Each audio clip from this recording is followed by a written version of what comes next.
What's up, guys? Welcome back to the YouTube channel. We're over here at the shop. We just got over to Brian's. Well, I shouldn't say just got over here. I've been over here for a little while.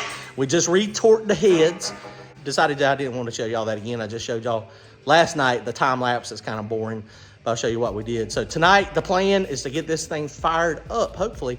Harper's over there working on Killdozer. So he's trying to get the heads off of that one. They're going to hopefully go to No Prep Kings with us. And if you guys are interested, you can also go to the store right here on the YouTube channel. Click on that link and it'll take you over and you can see our new t-shirts, also our mugs and our cups, hoodies. Stuff's pretty cool. Or you can go to turbojohnracing.com to grab our normal merchandise. Thanks, guys. So it didn't take too long. It took about 45 minutes to retorque these things. Basically what we did is we went one by one and see we got them painted, and you do it, I did it according to the torque sequence. And so basically you loosen it up and then you torque it down and then you're good to go. So we went through them all again. So this is the third time they have been torqued. So twice they have been retorqued. So hopefully we're going to be good to go.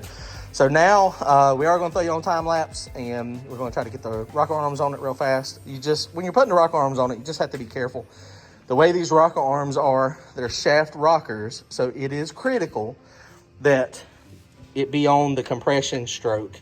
So it needs to be all the way down, and I didn't even think about that. I've already got this thing set, but that's okay. It doesn't matter. I got this set. I was gonna stab my camshaft sensor in the back, but I forgot we gotta roll it over because I'm an idiot there. I didn't really think about it.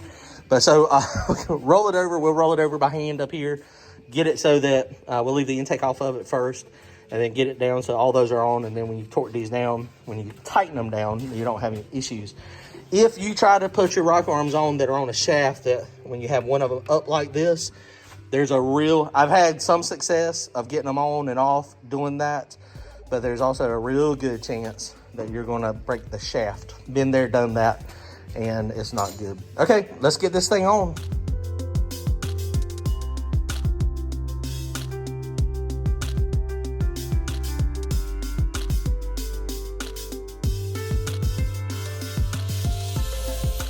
Shoo buddy, that time lapse does not do it justice. My back is really hurting. Apparently I've gotten really slow at putting rock arms on. They are adjusted. And in there, of course, we use the big wrench to make this thing turn over. You gotta overcome the valve spring pressure. So these are all adjusted and ready to go. So they are fine. I did increase the lash a little bit. I'm gonna do 15 thousandths cold. So we'll see how this works out, and then we'll probably go back through them again hot before next weekend, and then we'll be good to go. Okay, so next thing we're going to do, we're going to go ahead and stick the headers on it, put the headers on it, and then intake and then valve covers. So I showed y'all a little bit about these headers last night. These things, they're pretty cool, man. I think I decided I'm just not going to use that copper gasket at all. And I'm just going to 100% just use silicone. Danny done a good job, getting these things cleaned around the ports real good. So I think I'm gonna just try silicone again. I mean, I've had good luck with silicone in the past. I got these coppers just because, I was gonna try them, but I don't think I'm going to. Another thing, I think I am going to go ahead and cut the actual V-bands off once we do the turbo kit. These came in today. I love this clamp, this V-band clamp. You don't have to actually get it all the way apart or unscrewed to undo it to get it to snap loose. And the thing about these V-bands, this is what I was telling you about how they have registers on them. So male and female, and then like if they're off, I mean, if like a normal V-band like on these headers, then, you would try to, link it up there, and then the V-band would try to pull it together. The good thing about these is they actually snap together. And so you can use all your effort to snap it together. The V-band holds itself together, and then the clamp just seals it. We still use silicone on it, but I am going to get these on there. The solid ones with no register, just, it's just more difficult. So, but yeah. So I'm already going to be butchering the header up immediately. Yay.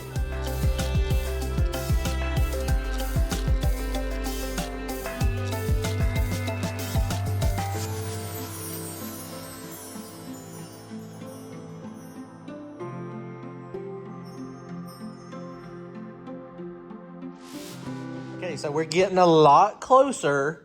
The headers are on. They are a little easier to get to the bolts, but the way they made them, the front tubes on both of them, to make them equal length or as close to equal length as they could, it kind of makes the front ones kind of pain in the butt to get to.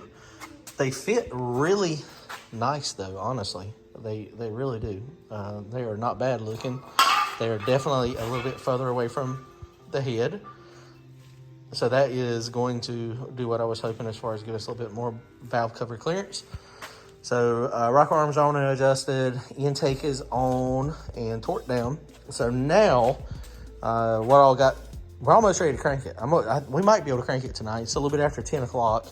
So I've been over here about 3.5, 4 hours messing with this thing. It takes a lot longer than it seems like it should sometimes. But you know, it is what it is. You got to work all day, and then you take a little bit of break, and then you come do it some more.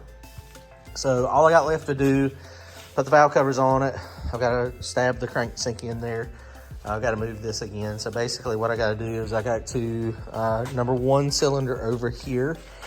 I got to find the compression stroke, which that's pretty easy to do. It's fixing to be on the compression stroke right now because that intake valve is about to close.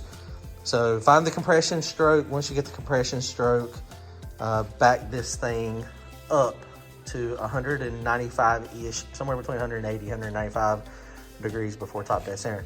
That's where I will put my cam sync in. So we're going to do that real fast. Go ahead and get the plugs in it. And then the electronic stuff, hooking that stuff up, won't take but just a few minutes. So let's see how it goes.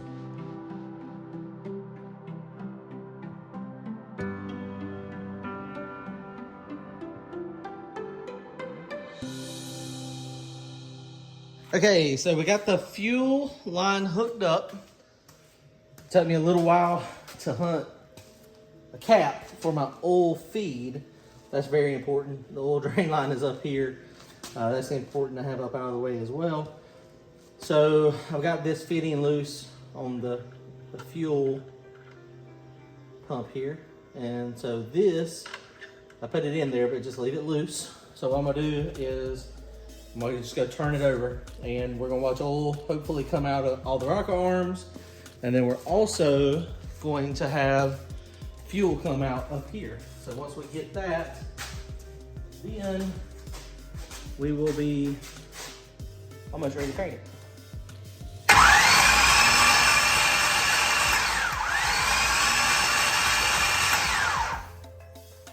Okay, I see fuel dripping out. So now we have the fuel system primed. I do not have plugs in it yet, of course. You can hear it spinning over. Everybody that was worried about the copper coat in the cylinders, that's fixing to be taken care of in a minute. It's already stuck on the rings real good. So that's not a problem, I promise. So we're gonna spin it over a little bit more, get some more pressure. We got fuel pressure now.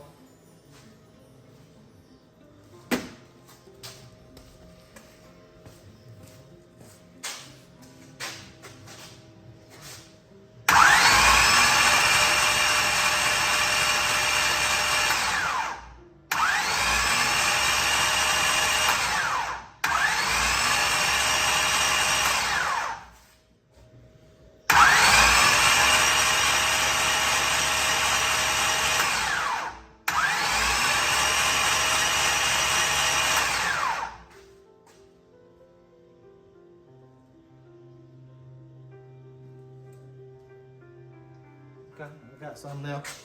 Got a little bit of oil starting to get to the top of the motor. Oh yeah, we got it. So, and this motor does not, it doesn't sling oil out this way. So it just goes through the rocker body.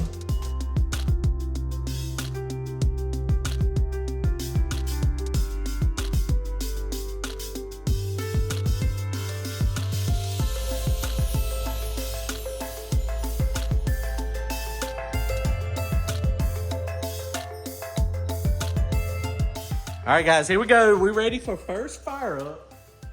So, hopefully it'll fire right off. We'll see.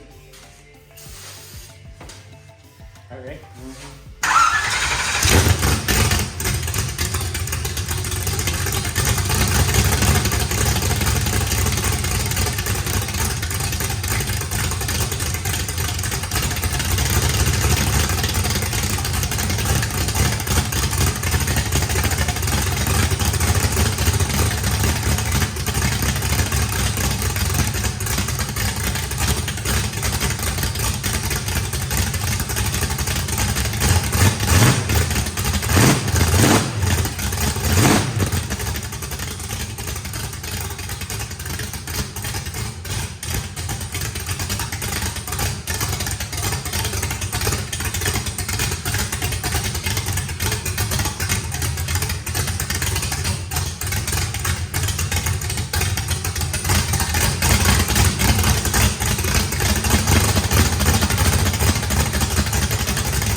what we're doing now, guys, is there's a chance I might have these on backwards for like a couple years now.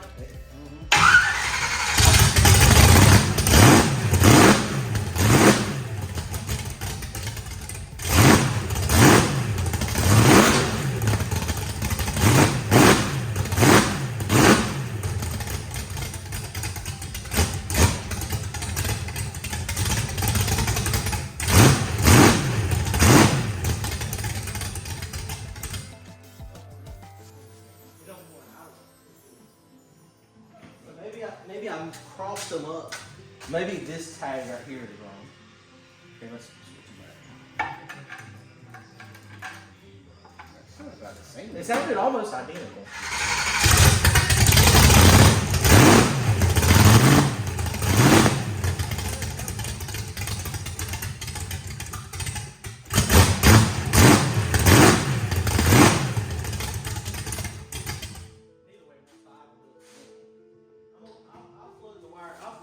I'll trace the wires out. Dude, it runs. Like if it leaks, we're just gonna run it with no water. And I ain't got time to keep pulling everything apart, you know? I've had fun, but I'm going to bed now. All right, I appreciate it. All right, I'm coming too. All right, guys, well, we are done for the night. It cranked up, fire in the hole. That's what we were trying to accomplish. We got it worked out. And these little tags I made, these are tags I made back in the day, and it was just to make it so that we could easily identify. And so see, I got that one says injector passenger side, but it's on the driver's side. So I don't know. That is odd to me because I remember doing that correctly 100%. So oh yeah, we need to tie that up or something. It sounds a lot torquier. It should. It's got more compression. It's got head gasket is 7 thousandths thinner, and he took 6 thousandths off the heads. So that right there that's a lot. That's a good bit. So being that much, and you know, all the valves were leaking. So it sounds like, I mean, it revs up super nice. I didn't bring my computer, so I don't know. Well, I ain't got the oxygen sensor stuff hooked up. So, you know, it's just one of those things. It is what it is. But all right, we got fire in the hole again. So now we're going to rebuild the turbo kit is the game plan. Brian got his heads off of his, so he's going to be putting his back together. He's actually changing heads. He's going to take the big square ports off and put some cathedrals back on it of some sort. I don't remember which ones he said, but he'll have his hopefully at NPK with us as well. So this thing's coming along. So turbo is we're probably going to mount it like right here, and you know, it won't be super high. I am going to just use these since I should have cut those off ahead of time if I was going to use the ones with the other things. But, you know, it is what it is. Headers fit pretty good. Definitely digging it, guys. All right, guys, comment, like, and subscribe. See y'all soon. Later.